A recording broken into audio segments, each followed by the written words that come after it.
boogeyman.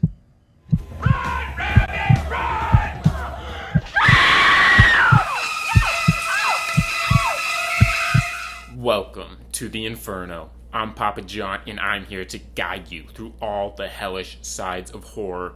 And today, I'm continuing my road to Spiral with a review of Saw 4, which is once again directed by Darren Lynn Bousman. Everyone I see seems to pronounce it differently, so whichever pronouncement you want. But just a spoiler alert, I was fairly disappointed with this one. But anyway, let's get started. So in Saw 4, you have a cop who Saw is playing games with and making him go around and basically put other people in traps, if you will. And then there's another cop that's investigating who Jigsaw's partner is. And you kind of get a lot of Jigsaw's origin story and backstory. And the thing that saves this movie is the Jigsaw backstory. Tobin Bell does such a great job playing Jigsaw and playing John Kramer, and I really enjoyed that element of this. And actually, I think Saw 4 has maybe my favorite concept or idea out of all of the Saw movies so far. The problem is the execution of the idea did not pay off at all. And so now entering spoiler territory, that didn't take long. I really enjoyed how this movie kind of explored the idea of obsession and obsessing over things and just doing things without thinking about it, about thinking about consequences with the main cop character. I love that concept. But in execution, I just have so many issues with it. You know, the acting that character was fine. There's other big issues I have in the acting that I'll get to. But in terms of that story, I thought the acting was fine. Where I have a lot of issues is the fact that he has 90 minutes, right? But he has him running around the city. And it's not some small Midwestern town like the one I grew up in. This is a big city, or presumably a big city. They're portrayed like big city cops. It's going to take more than 90 minutes to run around to all these different locations and do all these and trap all these people or whatever. It's going to take a lot more than 90 minutes. Now, the other aspects of the twist, like who Jigsaw's partner really was, you know, there's some other reviews I've seen on YouTube that have said it was super duper predictable. I never got that, mainly because of what my biggest issue with this movie is, which I'll get into later, kind of had to do with why I didn't find it predictable. Didn't mind it as a twist, it just, the execution, and because of the way this rest of the movie went, it just felt unmemorable and very unremarkable of a twist. But I really did enjoy the fact that this ended up being a sidequel, if that's a word, to Saw 3 rather than like a follow-up of Saw 3.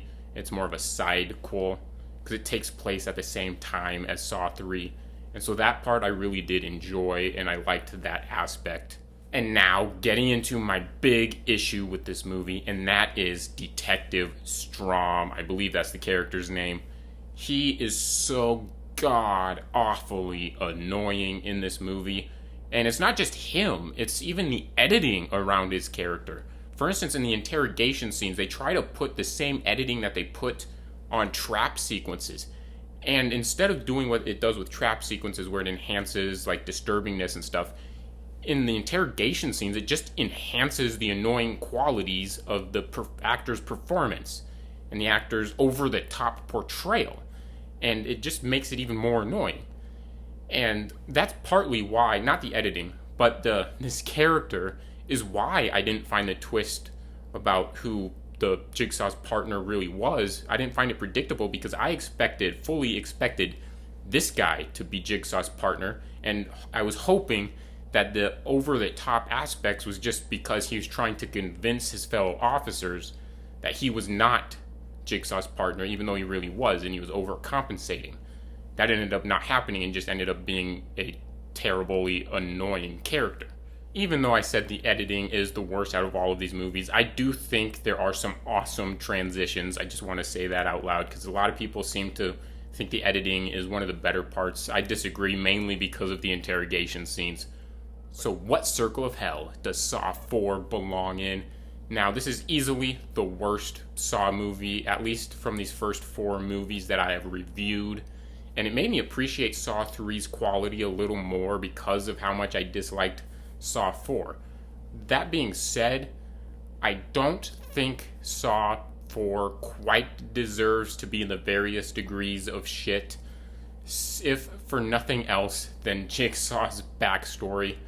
I really, really loved that side of it, and I kind of just kept getting frustrated when it cut back to the present day stuff. But I really do think I would rewatch this movie just for the backstory of Jigsaw. And so that really saves this movie from being in the various degrees of shit. And so that puts it right there at the 5th circle of hell. Basically just a meh horror movie. Nothing special about it, but it's not quite a piece of shit.